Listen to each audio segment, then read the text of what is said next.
Saya mau tanya, apa benar Syiah dan Nasrani sekarang ini mengepung Islam di Indonesia? Dari mana taunya? Ini berita yang ada, yang pertama kali beritanya dari setan. Pertama kali dari setan. Karena setan berusaha bagaimana menakut-nakuti kaum muslimin, kata Allah dalam Al-Quran. Setan menakuti kaum muslimin. Itu berita yang pertama dari setan. Yang kedua dari orang-orang fasik. Yang ketiga dari mereka sendiri. Supaya umat Islam tambah takut. Orang yang beriman gak boleh seperti itu. Ketika orang-orang munafik mengatakan kepada Nabi SAW bahwa orang-orang kafir telah berkumpul untuk menyerang kalian, bertambah apa? Orang yang beriman tambah imannya, bukan tambah takut. Kalau sekarang kan tidak, karena memang imannya kurang, ditakut-takuti kaum muslimin ini. Jangan mau. Dari mana taunya seperti itu? Dari mana taunya? Setan kan yang menyebarkan demikian berita itu. Atau yang kedua orang-orang munafik. Yang ketiga orang-orang fasik. Kan Allah mengatakan in ja'akum fasiqun binaba'in fatabayyanu, kata Allah dalam surah Al-Hujurat. Apabila datang orang fasik bawa berita, mana? Cek dulu. Mana benar atau tidak? Jangan salah diterima. Dan nggak boleh menakut-nakuti kaum muslimin, nggak boleh. Hukumnya haram menakuti kaum muslimin. Jadi kita nggak boleh takut. Orang yang beriman harus berani, Dan kita harus belajar tentang akidah yang benar, manhaj yang benar, pemahaman yang benar. Musuh kita ini banyak, bukan hanya Syiah, bukan Nasrani, banyak musuh kita. Kita belajar agama dulu yang benar.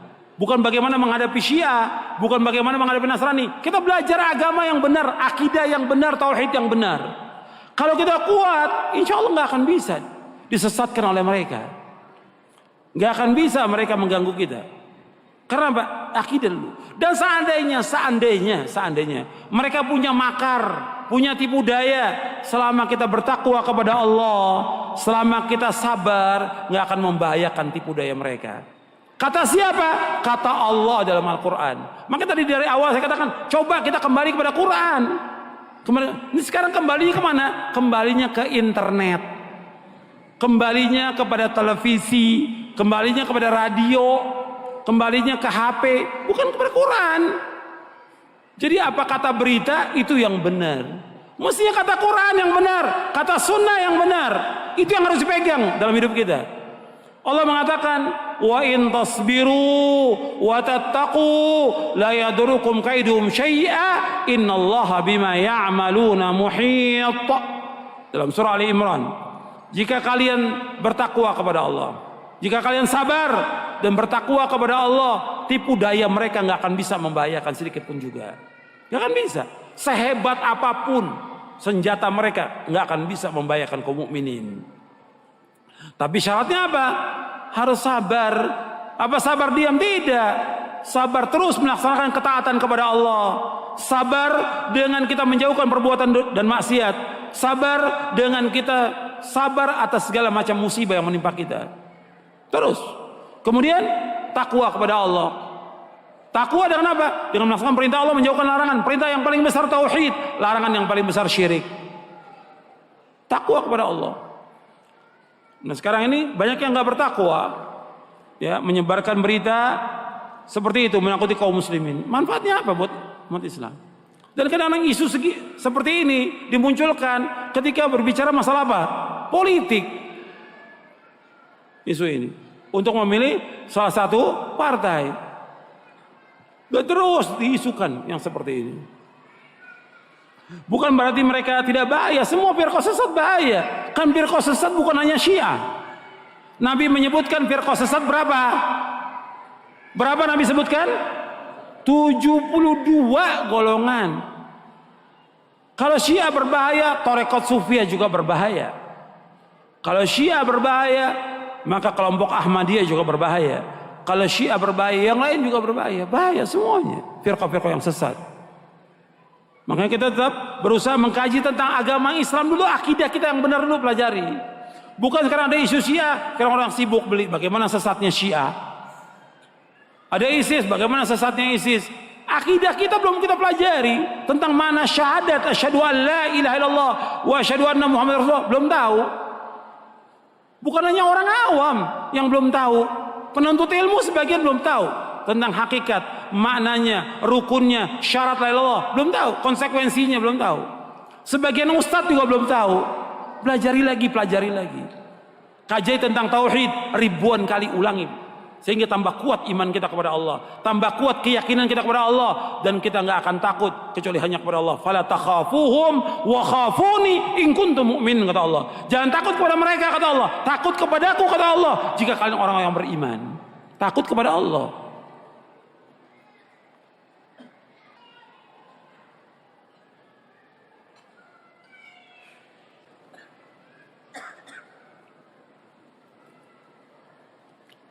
Bagaimana cara bertaubat bagi orang yang dia melakukan perbuatan syirkun akbar, yang dia tahu perbuatan itu syirkun akbar?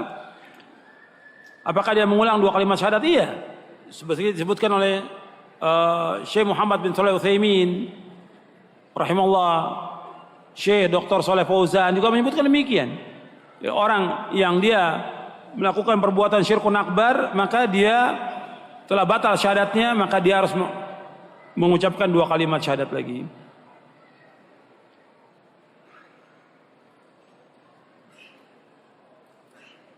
Bagaimana kalau kita berdoa yang memang kita belum hafal dari doa itu? Boleh nggak kita berdoa dengan bahasa Indonesia? Boleh. Artinya di luar sholat itu kita dengan bahasa kita, seperti kita bangun tahajud tengah malam, kita punya hajat tertentu, maka kita boleh dengan bahasa Indonesia kita panjatkan tangan kita kepada Allah, kita berdoa minta kepada Allah. Yang pertama kita memuji dan menyanjung Allah lebih dahulu. Kemudian setelah itu kita salawat kepada Nabi Muhammad SAW. Kemudian baru setelah itu kita berdoa dengan apa yang disyariatkan, apa yang kita inginkan, yang kita hajatkan.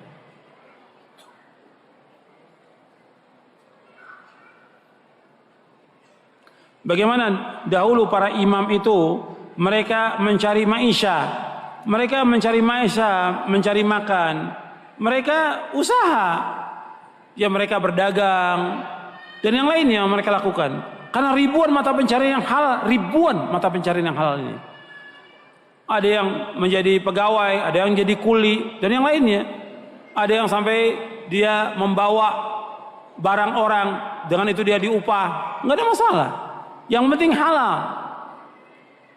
Tapi mengharapkan, meminta-minta kepada orang nggak boleh dalam Islam.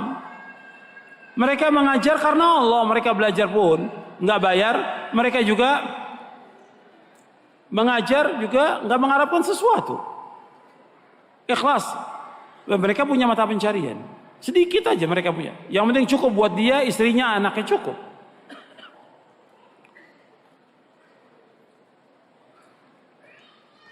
Tadi disebutkan tentang Khawarij. Apa Khawarij? Khawarij itu adalah satu golongan yang keluar dari manhajnya para sahabat, yang dia mengkafirkan pelaku dosa besar.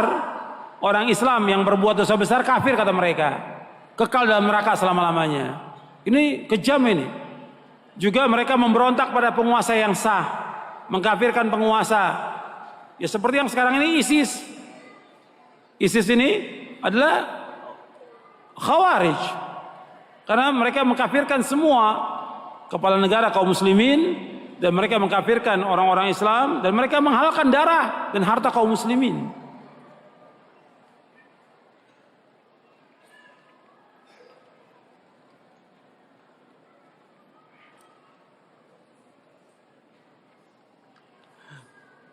Bagaimana kalau orang itu melakukan syirkun asghar? Ya dia wajib taubat kepada Allah SWT. Taubat. Insya Allah Allah akan terima taubatnya, karena Allah berjanji akan mengampuni dosa-dosa hambanya. Apakah boleh kita berdoa minta untuk kebaikan dunia? Boleh.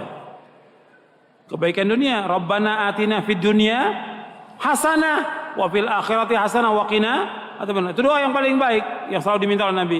Rabbana atina fid dunya hasanah wa fil akhirati hasanah wa qina adzabannar.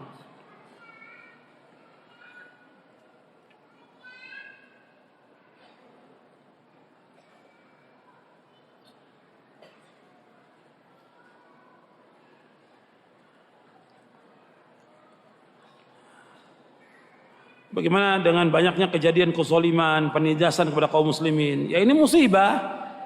Kejadian seperti ini bukan hanya sekarang. Dari zaman tabi'in sudah ada. Penindasan kepada umat Islam, pembunuhan kepada umat Islam sudah ada, bukan baru sekarang. Dari zaman tabi'in. Antum mungkin pernah dengar penguasa namanya Hajjaj bin Yusuf. Di dalam Sunan At-Tirmidzi disebutkan bahwa Hajjaj bin Yusuf sudah membunuh kaum muslimin berapa? 120.000 kaum muslimin. Bukan 1, bukan 10, bukan 100, 120.000 di zaman itu. Jadi banyak sekali kezaliman yang ada, dan terus semakin jauh dari masa Rasulullah semakin banyak kezaliman. Nabi bersabda, "Ma min yaumin illa wa ba'dahu syarrun min." Tidak ada satupun hari melainkan hari sesudahnya itu lebih jelek daripada sebelumnya. Masih lebih jelek. Artinya penguasa-penguasa masih lebih jelek.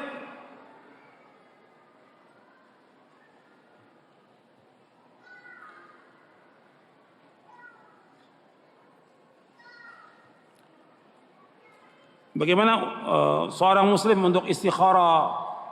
Ya, istikharah ada, saya sebutkan di buku ini, di buku doa. Ya, dalam hal yang dia ada pilihan dari dua pilihan yang dia kendaki. Dia mau daftar ke pondok, 2 pondok, atau pekerjaan, 2 pekerjaan, atau dia mau nikah, ada 2 wanita yang dia ingin lamar. Dia minta kepada Allah mana yang terbaik dari keduanya. Jadi itu dia minta doanya, Allahumma inni astakhiruka bi ilmika wa astaghfiruka, sampai akhir. Itu dibaca oleh dia. Sesudah sholat 2 rakaat dia baca.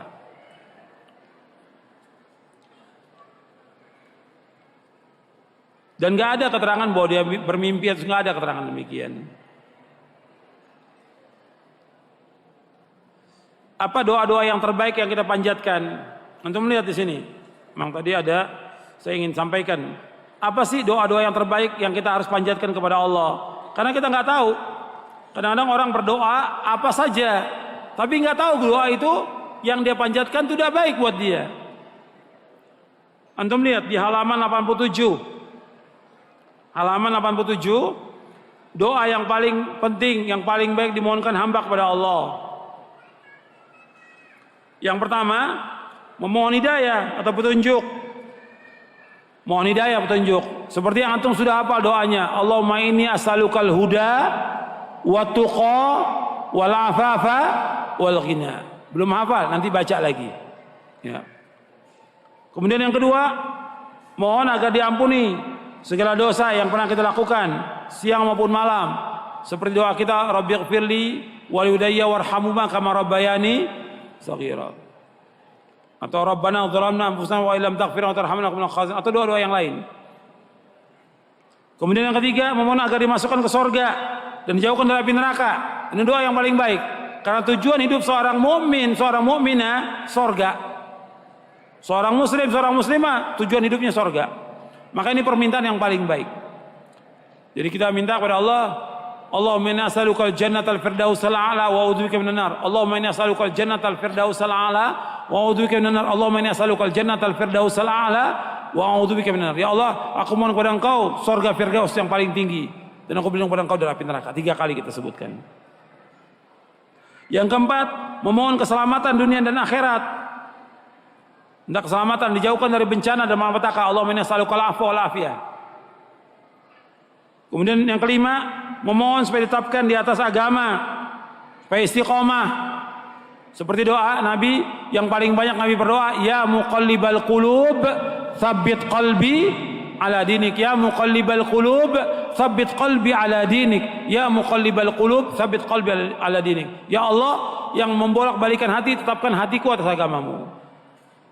Kemudian yang keenam, memohon ditetapkan nikmat Islam, nikmat sunnah, diselamatkan dari segala bentuk kemurkaan. Seperti Nabi berdoa, Allahumma inni a'udzubika min zawali ni'matika wa tahawuli afiatika wa fujaati ni'matika wa jami'i sakhatik. Ada di buku ini, ada di buku doa ini. Itu doa-doa yang terbaik. Nah, kadang-kadang orang berdoa minta naik pangkat, minta jabatan, minta naik pangkat, dikasih. Naik pangkat, dikasih jabatan. Akhirnya apa? Yang tadinya sholat berjamaah udah nggak berjamaah lagi. Karena naik pangkatnya. Yang tadinya ngaji, nggak ngaji lagi. Yang tadi sholat berjamaah, nggak sholat berjamaah lagi. Yang tadi nuntut ilmu, nggak nuntut ilmu lagi. Karena udah naik. Jadi doanya yang dia minta itu belum tentu baik buat dia. Dikabulkan oleh Allah, tapi nggak baik. Atau orang dia berdoa, dia sudah punya rezeki, cukup sudah buat dia, istri, anaknya. Tapi karena tamaknya kepada dunia, dia berdoa lagi. Ya Allah, saya pengen punya usaha baru lagi. Saya pengen punya usaha terus, siang malam berdoa. Dikasih sama Allah. Akhirnya apa?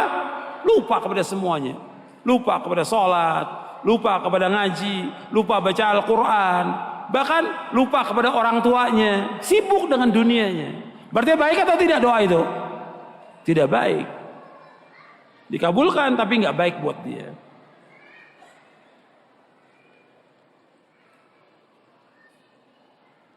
Bagaimana orang tua yang masih melakukan perbuatan syirik atau bid'ah, sering melakukan ziarah kubur-kubur tertentu?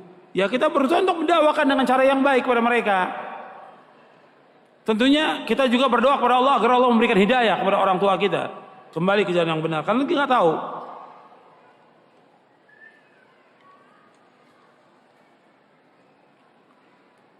Antum bisa kasih buku, antum suruh dengarkan ceramah yang sunnah, atau cara-cara yang antum lebih tahu bagaimana orang tua itu tidak tersinggung, sampaikan dengan kalimat yang baik. Di samping doakan agar orang tua itu mendapatkan hidayah.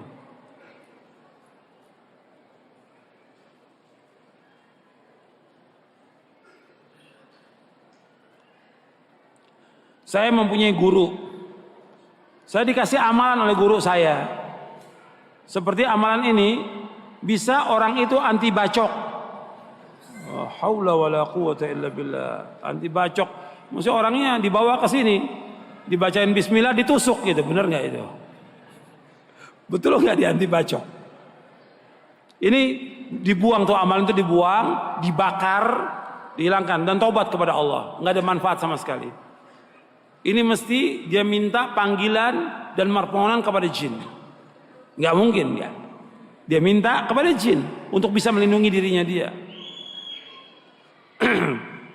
Jadi rata-rata orang yang begitu itu minta perlindungan kepada jin. Seperti Allah sebutkan dalam surah Jin.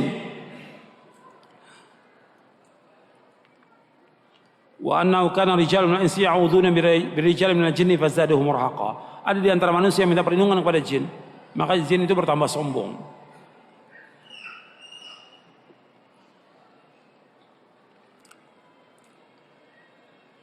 Kapan saja kita mengangkat tangan ketika berdoa. Secara umum kita dianjurkan mengangkat tangan, tapi nggak semua doa ada angkat tangan. Itu perhatikan. Secara umum angkat tangan, tapi nggak setiap doa. Ya nggak ada keterangan kalau habis wudhu kita angkat tangan. Kalau kita mau berangkat angkat tangan. Ya, habis selesai makan nggak ada. Ya doa seperti anda azan qomat kita angkat tangan. Atau ketika bangun tengah malam kita berdoa angkat tangan. Atau Nabi mengangkat tangan ketika di pemakaman, atau ketika ada orang sakit Nabi ziarah angkat tangan. Tapi enggak semua doa itu angkat tangan. Nanti sebelum masuk WC angkat tangan lagi. Ya, Allahumma inna a'udzubika minal khubuthi wal khaba'ith. Enggak ada. Jadi angkat tangan pada doa-doa yang memang Nabi contohkan kita angkat tangan. Nah, secara umum angkat tangan, tapi enggak semua demikian. Dan ini butuh kepada penjelasan dari para ulama tentang masalah ini. Bagaimana kalau ada orang yang dizolimi dan terus dia zolimi? Bagaimana kalau dia berdoa? Apakah doanya makbul? Makbul. Doanya orang dizolimi makbul. Kata Nabi, ittaqi da'watal mazlum fa innahu laisa bainaha wa bainallahi hijabun. Hati-hati kamu kepada doanya orang-orang yang dizolimi, karena nggak ada penghalang antara dia dengan Allah SWT.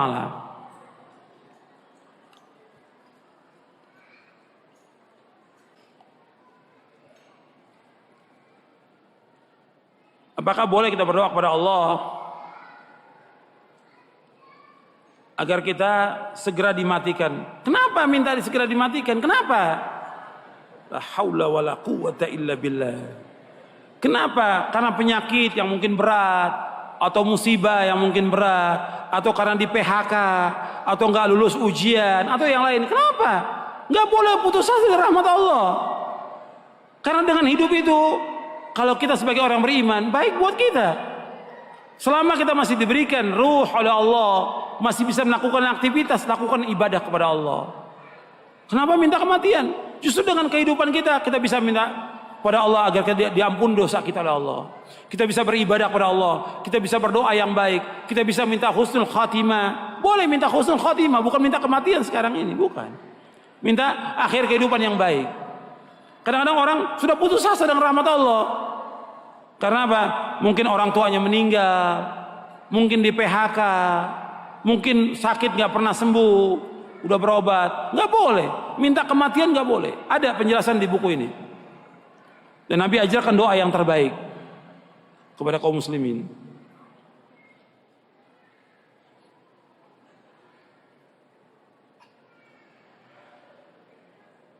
Apa benar yang dimaksud dengan siratal mustaqim itu jembatan seperti rambut dibelah 7. Ini nggak benar ini. Ini nggak ada dalilnya.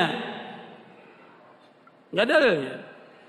Ada Nabi menyebutkan tentang as-sirat yang orang itu menyeberang ya di atas neraka itu, dan semua orang akan mendatanginya semuanya. Wa in minkum illa wariduha. Semua akan mendatanginya. Dan itu disebutkan dari athar para sahabat. Dia lebih halus daripada rambut dan lebih tajam daripada pedang. Bagaimana melewatinya? Ya kekuasaan Allah, orang kan bisa melewati tergantung dari amalnya. Ada yang secepat kilat, ada yang secepat angin, ada yang seperti kuda berlari, ada yang seperti onta yang berjalan, ada yang berjalan biasa, ada yang merangkak, ada yang terjatuh. Ada yang dikait dengan kait-kait besi masuk ke dalam neraka. Ini Nabi SAW menyebutkan demikian. Tergantung daripada amalnya. Tergantung dari amalnya. Itu yang maksud dengan sirat. Adapun siratal mustaqim yang kita baca setiap hari, ihdinas siratal mustaqim. Ya Allah, tunjukilah kami ke jalan yang lurus. As-sirat al-mustaqim dikatakan oleh Al-Hafidh Ibnu Katsir dalam tafsirnya ada 4 maknanya. Yang setiap hari kita minta kepada Allah, ihdinas siratal mustaqim. Ya Allah, tunjuk kami ke jalan yang lurus. Itu ada 4 maknanya. Yang pertama maknanya al-haq. Kedua maknanya al-Islam. Ketiga maknanya Al-Quran. Yang keempat maknanya Abu Bakar wa Umar. 4-4-nya kata Ibnu Katsir rahimahullah tidak bertentangan. Karena kalau orang mencari kebenaran ada dalam Islam. Islam sumbernya Quran dan As-Sunnah. Quran dan Sunnah harus dipahami dengan pemahaman para sahabat. Tokohnya para sahabat siapa? Tokohnya para sahabat Abu Bakar wa Umar. Enggak bertentangan. Jadi yang kita minta, ya Allah tunjuki kami ke jalan yang lurus. Jalan siapa? Siratal ladzina an'amta alaihim. Jalannya orang-orang yang kau beri nikmat mereka. Siapa yang beri nikmat? Para nabi, para rasul, para sahabat. Ghairil maghdubi alaihim waladdallin, bukannya jalan orang-orang yang kau murkai, bukannya jalan orang-orang Yahudi dan ad-dallin, dan bukan jalan orang-orang Nasrani. Itu disebutkan dalam hadis yang sahih. Antum bisa lihat tafsir Ibnu Katsir tentang ayat ini.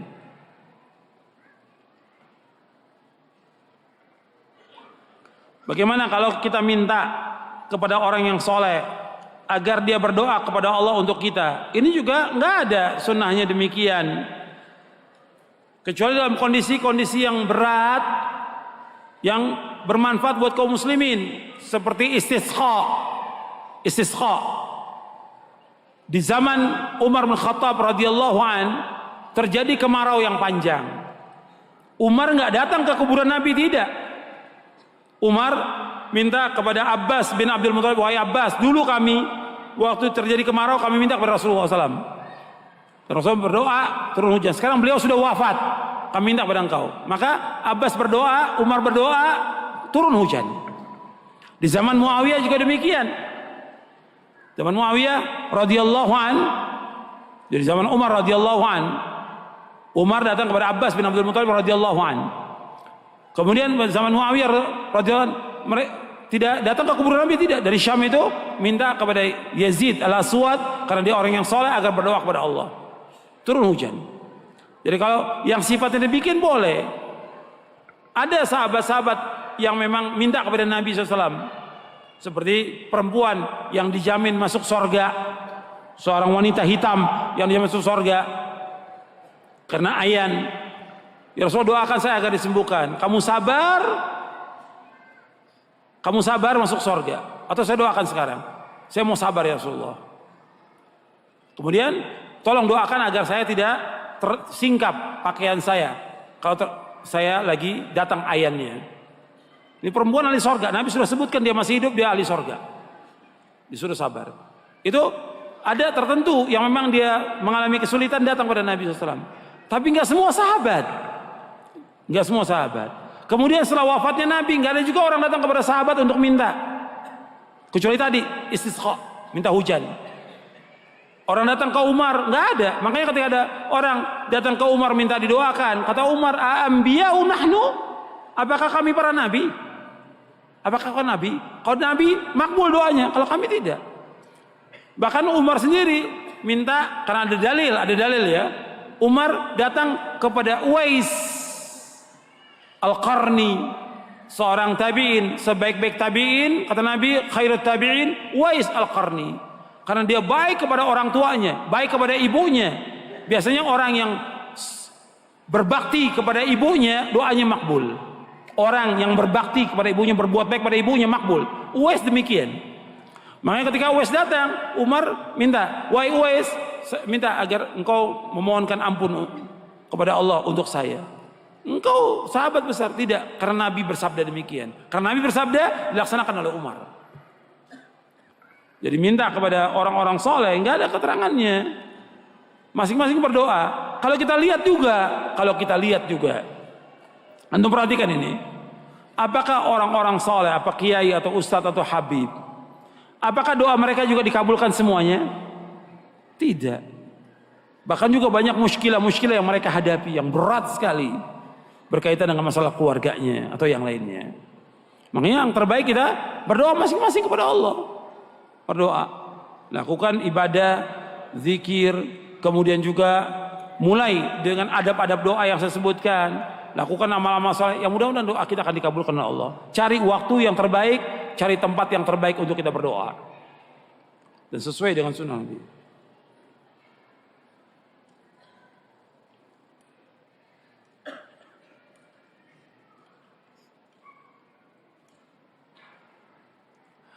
Apakah yang disebut dengan semua bid'ah itu sesat, semua bid'ah itu di neraka, itu hanya bid'ah tertentu aja? Semua.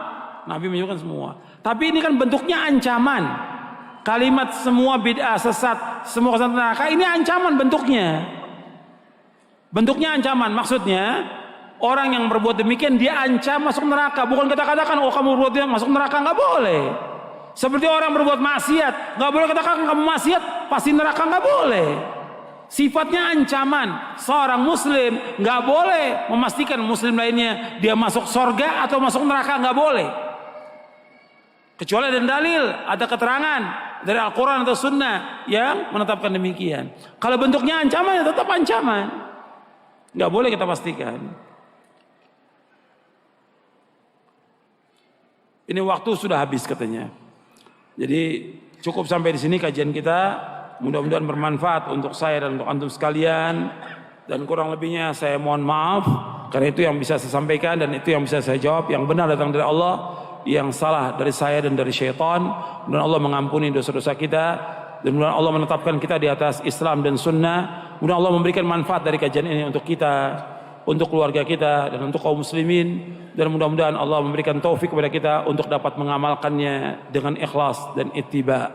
Wassallallahu nabiyana Muhammadin sallallahu alaihi wasallam. Subhanakallahumma bihamdik asyhadu an la ilaha illa anta astaghfiruka wa atubu ilaik. Assalamualaikum warahmatullahi wabarakatuh.